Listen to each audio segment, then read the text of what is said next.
One of the many things that COVID-19 has taught us is that understanding how pandemics can create governance vulnerabilities in society's institutions is really important. It's important as we build more resilient governments, more resilient companies, more resilient communities.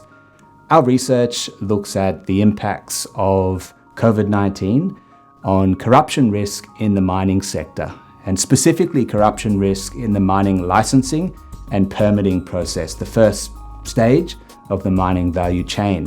We outlined 7 intersecting themes that, taken together, represent a changed landscape for governance and corruption risk in the mining sector.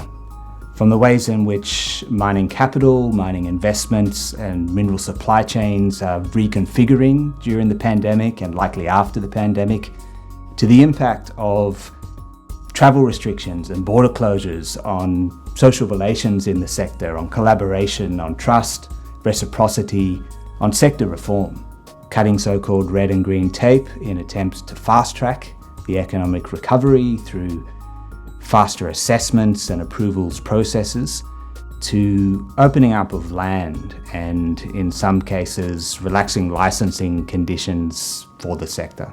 From government oversight being stretched in many countries with declining budgets for regulators and stretched capacity under challenging conditions, a kind of pandemic distraction, through to mining company giving, corporate philanthropy and corporate lobbying during the pandemic.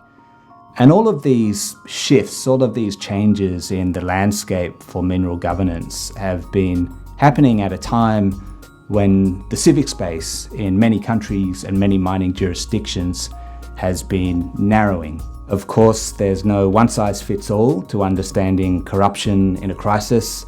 Just as the pandemic itself has unfolded in similar but different ways around the world, so too will corruption risks in the mining licensing and permitting process evolve differently in different mining regions and mining countries, mining communities. And we argue that peering through the looking glass of this complexity is the new job of governments, of mining companies, of civil society in mineral-rich countries. To advance this work, we outline a framework of pandemic-time strategies to manage, to mitigate corruption risk in mining licensing and permitting.